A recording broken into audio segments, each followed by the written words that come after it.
నేను గత 8 సంవత్సరాలుగా ఇండిపెండెంట్గా ఒక వ్యక్తిగా సంస్థను నడుపుతూ చేస్తున్నటువంటి ప్రయత్నాలని అడ్డుకట్ట వేయడానికి మొదటి రోజు నుంచే ప్రయత్నం జరిగింది అధ్యక్ష.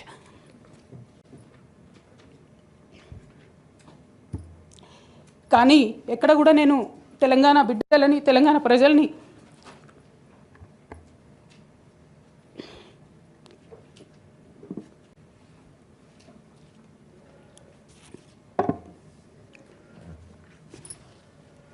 వాళ్ళను డిసప్పాయింట్ చేయదు కాబట్టి నవ్వుతూ పనిచేస్తూ వెళ్ళిపోయిన అధ్యక్ష ఇప్పుడు నా దగ్గరికి ఎప్పుడు పెద్దవాళ్ళు పైరవికారులు కాంట్రాక్టర్లు ఎవరు రాలేదు అధ్యక్ష.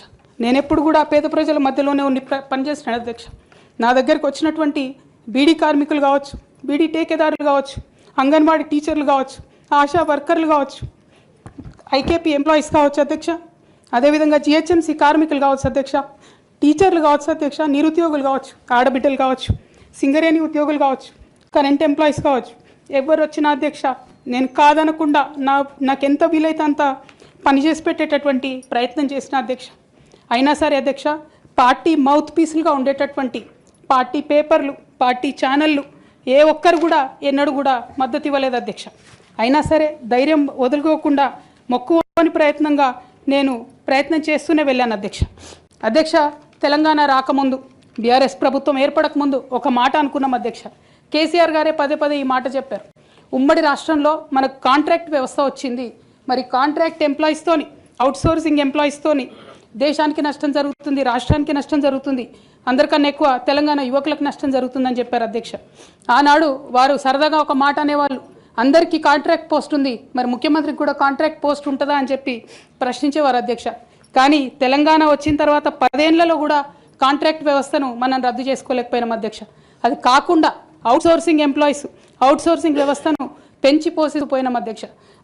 బాధతో చాలా ఆవేదనతో నేను ఈ మాటలు చెప్తా ఉన్నా అధ్యక్ష.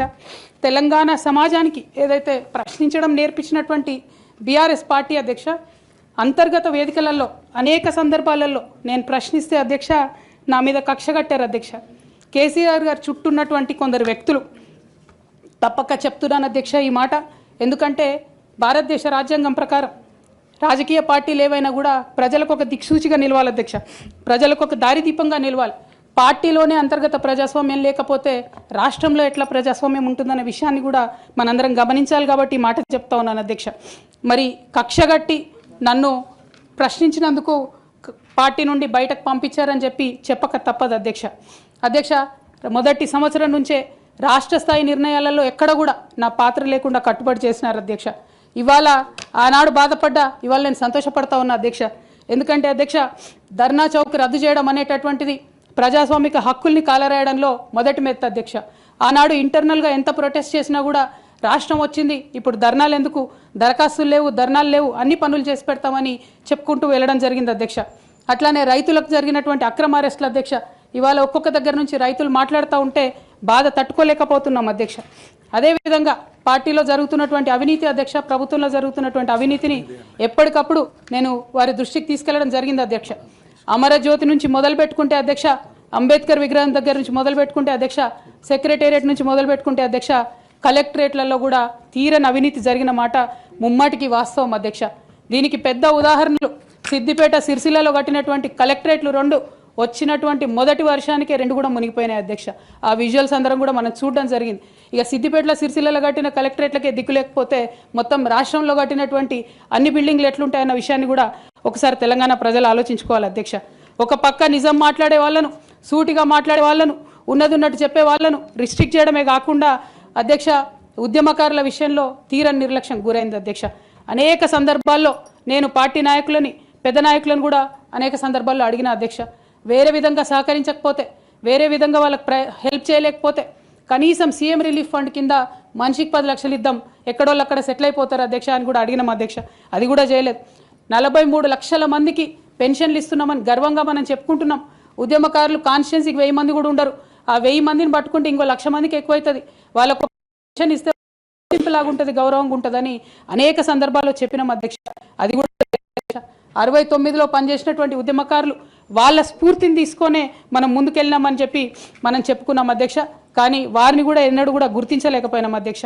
అదేవిధంగా విద్య విషయంలో అధ్యక్ష మన మెయిన్ ట్యాగ్ లైన్ నీళ్లు నిధులు నియామకాలు అనేటటువంటి మన మెయిన్ ట్యాగ్ లైన్ ఏదైతే ఉంటుందో అధ్యక్ష అన్నిటినీ కూడా గండుగొట్టుకుంటూ పోయినాం అధ్యక్ష.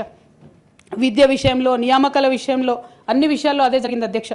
అదేవిధంగా కొందరు ప్రజాప్రతినిధులు చేస్తున్నటువంటి దురాగతాల్ని కూడా ఎప్పటికప్పుడు నేను అధిష్టానానికి చేరవేసిన అధ్యక్ష. దాని మీద ఎటువంటి చర్యలు లేవు అధ్యక్ష. దానికి ప్రత్యక్ష నిదర్శనం ఇసుక దందాల్లో చేసినటువంటి అక్రమాలతోని నేరేళ్ల లాంటి దురాగతాలు జరిగినాయి అధ్యక్ష. దళిత బిడ్డల మధ్యలో అనవసరంగా బలైపోయినారు అధ్యక్ష. కానీ దాని మీద కూడా ఎటువంటి చర్యలు తీసుకోకపోవడం, అది అప్పుడు బీఆర్ఎస్ ప్రభుత్వం తీసుకోకపోవడం, ఇప్పుడు కాంగ్రెస్ ప్రభుత్వం చర్యలు తీసుకోకపోవడం కూడా చాలా దారుణం అధ్యక్ష. బోధన్ షుగర్ ఫ్యాక్టరీ అధ్యక్ష, నా ప్రాంతం అధ్యక్ష, నా బోధన్ మా అత్తగారిల్లు. ఒక 10 ఏళ్లలో కనీసం ఒక 100 సార్లు అడుగుంటాం అధ్యక్ష బోధన్ షుగర్ ఫ్యాక్టరీని తెప్పియాలని చెప్పి. బోధన్ షుగర్ ఫ్యాక్టరీ విషయంలో చేసినటువంటి నిర్లక్ష్యానికి మాత్రం నేను పర్సనల్గా చాలా అవమానంగా ఫీల్ అయిన అధ్యక్ష. అయినప్పటికీ ఇప్పటికి కూడా బోధన్ షుగర్ ఫ్యాక్టరీ తెరచకపోవడం, తెలంగాణ వచ్చి కూడా మా బోధన్ బిడ్డలకు న్యాయం జరగలేదన్న విషయం అర్థమవుతా ఉంది అధ్యక్ష.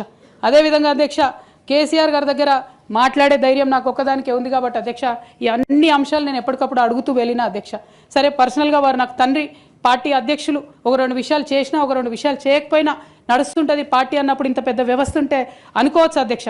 కానీ కింద ఉండేటటువంటి అనేక వ్యక్తులు కంటిన్యూస్గా దురాకతలు చేస్తుంటే కూడా మరి చూసుకోకపోతే కరెక్ట్ కాదు అధ్యక్ష.